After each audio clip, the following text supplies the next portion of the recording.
J'espère qu'il va falloir que je me mette à signer dans un coin pour me rappeler que j'ai fait cette vidéo parce que je risque de l'avoir déjà faite sans me rappeler tellement c'est de la routine.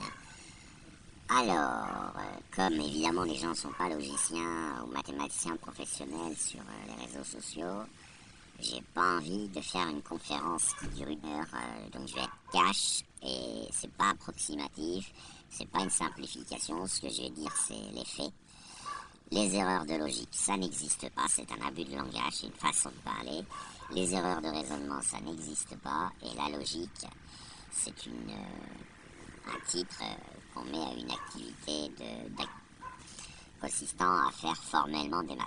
C'est-à-dire que bon, en fait, les gens font déjà de la logique en faisant des maths presque formellement. La logique le fait formellement, c'est-à-dire fouille chaque recoin, chaque détail pour le rendre explicite.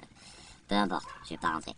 J'explique pourquoi les erreurs de logique ça n'existe pas. Parce que si vous faites un raisonnement qui est un raisonnement, c'est-à-dire qu'il y a un texte sur du papier, parce que si vous jouez au foot, on va pas pouvoir dire, on va pas pouvoir dire, jouer au foot n'est pas un raisonnement, hein, si vous voulez. Mais si vous faites un raisonnement, c'est-à-dire que vous écrivez un texte sur un papier avec en séparant vos affirmations et en sachant qu'elles doivent avoir le bon indicatif, hein, parce que si manger une pomme, c'est pas un raisonnement, c'est un impératif, ok? Donc, si vous faites un raisonnement avec une succession ou une articulation comme vous voulez, mais absolument comme vous voulez, d'affirmation à l'indicatif, dire que vous avez fait une erreur de raisonnement de logique, c'est un abus de langage pour dire qu'on n'est pas d'accord avec les axiomes que vous avez utilisés. C'est aussi simple que ça.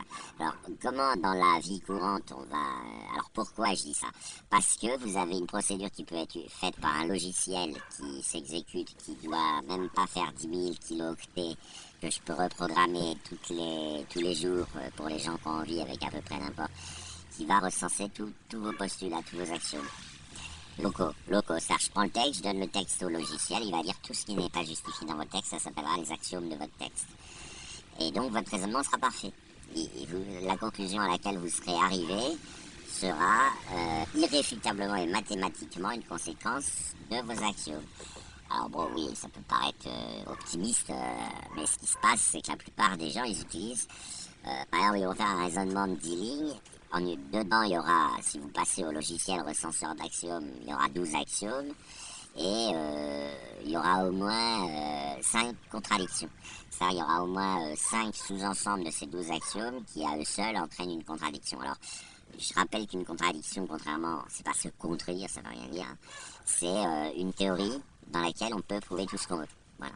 Un système d'axiomes est contradictoire si et seulement si, c'est une définition. Hein, donc, on dit qu'un système d'axiomes est contradictoire quand il permet de prouver tout ce qu'on veut. Alors, il se trouve que les contradictions permettent de prouver tout ce qu'on veut, mais il n'y a pas qu'elles. Voilà, donc il n'y a pas d'erreur de raisonnement. Par contre, quand on dénonce que quelqu'un a une logique qui merde, en général, c'est pour dire qu'il utilise des systèmes d'axiomes contradictoires à fond le caisson dans ses raisonnements. Et on a la flemme de lui dire, regarde, tu as utilisé 12 axiomes, rien que ces 4 axiomes-là, je les prends, c'est contradictoire. Voilà, ça entraîne tout ce qu'on veut, ça permet de prouver tout ce qu'on veut. C'est tout, voilà. Donc, faut le rappeler parce que il y a... Bon, c'est un peu délicat à dire, mais je dirais que c'est vrai, bon, pour les gens qui sont profs, qui ont déjà enseigné, qui ont déjà été formateurs, il y a un tic chez eux qui consiste à dire, mais non, mais là, t'as déconné...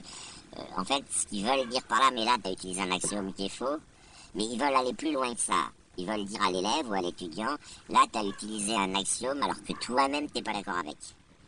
Par exemple, tout triangle isocèle est équilatéral, c'est un truc que vous allez fréquemment rencontrer dans des copies de gamma. Lui-même, il n'est pas d'accord, mais il l'a utilisé dans son raisonnement. Alors, il a déduit qu'un triangle était équilatéral, alors qu'il a prouvé correctement, enfin, dans le meilleur des cas, parce que souvent il y a d'autres axiomes qui décoiffent. Dans le meilleur des cas, il a prouvé que le triangle était isocèle. Mais il arrive à la conclusion qu'il était équilatéral en utilisant l'application en général fausse, isocèle implique équilatéral. Voilà. Donc là, j'ai fait cette petite vidéo de rappel parce que j'ai croisé un énième tweet d'Ousmane qui nous fait de la livraison de systèmes d'axiomes contradictoires industriels sur Twitter, sur X. C'est un mec qui défend l'islam et qui se rend pas compte que quand il parle, il arrête pas de dire des choses avec lesquelles il serait pas d'accord un autre jour si on remplaçait les mots par d'autres. Donc c'est voilà, parce que quand vous analysez, oui, autre chose, quand vous analysez un raisonnement et que vous avez alors, il y a des affirmations sur la vie réelle, sur ce que vous pensez de ça, mais vous avez aussi des affirmations de pure forme qui ne doivent pas dépendre, dont la validité on vous fera le procès que elle vient pas du sens des mots que vous utilisez, mais de la forme grammaticale. Et il arrive souvent que des gens utilisent des axiomes qu'ils veulent implicitement, alors là il y a un procès d'attention, attention, hein, mais qui veulent implicitement être considérés comme des tournures générales, c'est-à-dire des formes grammaticales, des axiomes mais généraux, c'est-à-dire que si on remplace, si on change juste le sens des mots parlant de la réalité, ils considèrent que c'est vrai. Enfin, leur raisonnement, on voit qu'ils sous-entendent que leur raisonnement serait valable avec d'autres mots aussi. Ils affirment que c'est vrai quel que soit le sens des mots qu'il y a dans la phrase. Et en fait, on sait que on remplace les mots, ils vont dire ah mais non, mais je suis pas d'accord avec ça. Voilà, alors évidemment, c'est pas une contradiction, puisque ils peuvent. Je vais prendre un exemple, un mec qui passe du particulier au général, vous lui dites attends, c'est pas parce que tu vois une fille d'1 m 90 sortir du bâtiment où il y a la piscine municipale, que toutes les filles qui vont à la piscine mesurent plus d'1 m 90. Vous lui dites ça, vous faites une image parce que le mec il a dit que tous les triangles isocèles sont équilatérales. Bon, un petit malin, ça c'est ce qui se passe sur X, mais c'est ce qui se passerait pas dans les facs ou dans les écoles, un petit malin va vous répondre ah non mais je suis d'accord que peut y avoir des filles d'1 m 60 qui vont à la piscine, ce n'est pas la forme générale que j'utilise, je l'utilise dans le cas particulier des triangles. Je dis que tous les triangles isocèles sont équilatéraux parce que on est dans une situation où sont allés à la piscine uniquement des triangles équilatéraux ou alors pas isocèles. Mais les triangles isocèles du coup qui sortiront après avoir nagé, eh ben ils seront équilatéraux. Et si vous voulez, les petits malins pourraient répondre ça. Bon, j'ai mal choisi mon exemple, c'est un peu, enfin c'est un peu lourdingue, mais Ousmane, ce qu'il fait, c'est qu'en fait, il utilise des tas de formes, et j'ai vraiment la flemme de le lui tweeter, surtout que je me suis mis en compte privé, donc il verra même pas ma réponse. Ousmane, il est un peu spécialiste de ça, c'est-à-dire d'utiliser une modalité qui voudrait que ce soit une affirmation générale sur des trucs qu'il écrit, et si on lui fait le procès que c'est pas logique, il va répondre ah non, mais effectivement, cette affirmation n'est pas vraie pour les corbeaux, les poules et les kangourous, mais elle est vraie pour Aïcha, Mohamed et Jean-Marc.